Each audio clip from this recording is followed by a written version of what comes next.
그러면 인사 담당자가 생각하는 면접이라고 하는 것은 무엇인가라고 우리가 유추를 해볼 이야기를 해야죠. 그래서 인재를 선발하는 면접관으로서 면접을 진행하기 어려울 때가 많다. 그렇기 때문에 회사에 대한 관심과 직무에 대한 이해, 그리고 태도를 가장 중요하게 생각한다. 그러니까 딱 이거 세 개예요. 오늘 앞에서 했었던 태도, 외모와 관련된 것들, 그리고 직무와 관련된 것들, 그리고 회사에 대한 이해도들.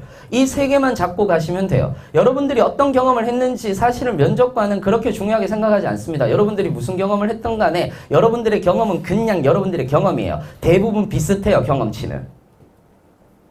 그렇잖아요. 여러분들의 경험치는 대단히 비슷해요. 그리고 특별한 경험은 있어요, 없어요? 없어요. 그리고 특별한 경험을 이야기를 할 것도 없어요. 제가 자소서 수업 시간에도 맨날 얘기하는 건데 특별한 경험은 언제 얘기하는 거예요? 술 마시면서. 술 마시면서 무용담처럼 얘기를 하는 거예요. 제가 중학교 3학년 때 아르바이트 중에서 제일 특이했던 아르바이트가 시체 닦는 아르바이트였거든요. 고등학교 1학년 때 시체 치우는 아르바이트를 했었고, 아르바이트가 아니지 거의 직장이었지. 그럼 내가 면접관 앞에 가서 저는 시체 치우는 아르바이트를 해봤습니다 라고 얘기를 할 수 있을 것 같아요? 못한단 말이에요. 그거는 언제 술 한 잔 마시면서 내가 시체 한번 닦아봤는데 말이야. 이렇게 얘기를 하는 거예요. 그냥 이거는. 그러니까 여러분들의 경험은 그리 중요하지 않는데 중요한 건 뭐냐면 회사와 연결시킬 수 있느냐예요. 어떤 친구가 저한테 와서 이렇게 얘기를 해요. 선생님, 저는 CJ를 가고 싶어요. CJ E&M을 가고 싶어요. 왜? 뭔가 재밌어요. 이게 되게 웃긴 거예요. 이게 되게 웃긴 거예요. 생각해보세요. 이거는 시청자의 입장이에요? 만드는 사람의 입장이에요?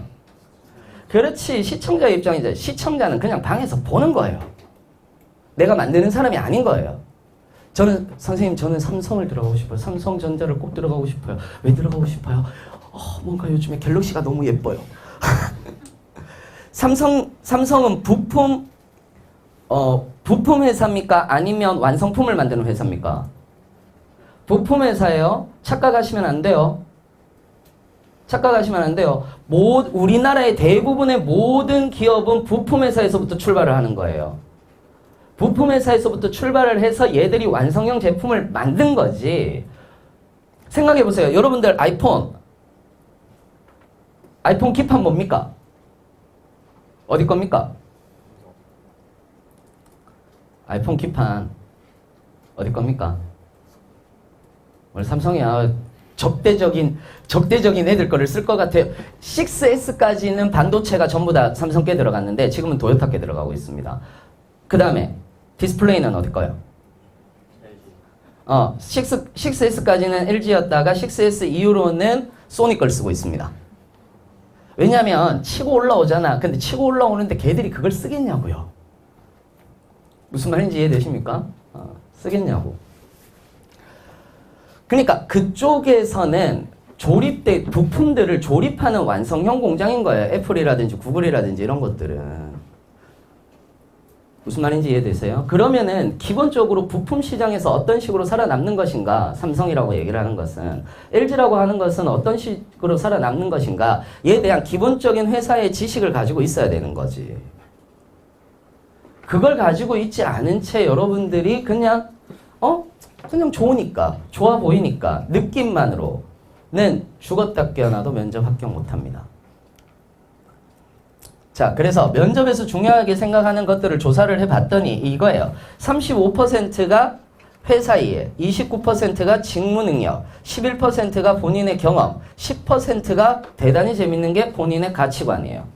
그러니까 항상 제가 자소서반에서도 얘기하는 게 가치관을 뭐 할 수 있어야 된다? 문장화 시킬 수 있어야 된다라고 얘기를 하잖아요. 어디에서든 내 가치관을 문장화 시켜놓지 않으면은 어떠한 경험을 갖다 붙이더라도 그건 아무 의미 없는 경험이 돼버리는 거예요. 사실은 만드는 거잖아요. 여러분들의 경험은 만드는 거잖아. 만들어지는 거잖아요. 여러분들 경험 우연히 했어요? 아니면 필연적으로 했어요? 우연히 했잖아요. 근데 말할 때는 어떻게 해야 돼요? 말을 할 때는 필연적으로 말을 해야죠. 나는 이걸 할 수밖에 없어서 라는 얘기가 나와야죠. 우리 회사 왜 지원했어요? 우리 회사를 지원한 이유. 자, 그러면 이 간단한 거 물어볼까? 여기 왜 왔어요? 뭐라고요? 나는 취업을 시켜주지 않을 건데?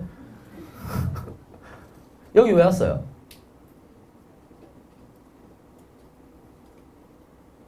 그냥 왔어요? 그냥 뭔가 해커스 떴어. 그래서 탁 보니까 하네? 신청을 했어. 문자가 오네? 왔어. 끝이에요? 그럴 수 있죠. 하지만 그럴 수 있지. 하지만 대답을 할 때는 어떻게 해야 되겠어요? 지금 현재 면접이라든지 이런 것들이 이슈가 되고 있는 가운데에서 면접 특강이라는 것이 며칠에 한다라고 서치를 하든 면접에 대해서 정보를 얻기 위해서 서칭을 하던 중 이거를 보게 되었다. 그래서 저는 여기 왔습니다. 라고 필연적으로 만들어야 된다는 거예요. 우리 회사 왜 지원했어요? 떴으니까. 안 뜨면 내가 지원을 했겠니? 중요한 거. 우리 회사만이 가지고 있는 장점이라는 것을 알고 있어야죠. 내가 우리 회사라는 것에 또는 이 회사에 내가 들어갈 수밖에 없는 이유를 잡아야 돼요. 그게 필연인 거예요. 다른 것이 필연이 아니라. 그래서 지원 동기라든지 이런 것들에서 내 가치관이라든지 이런 것들이 묻어날 수 있도록 이야기를 해 주셔야 되는 겁니다.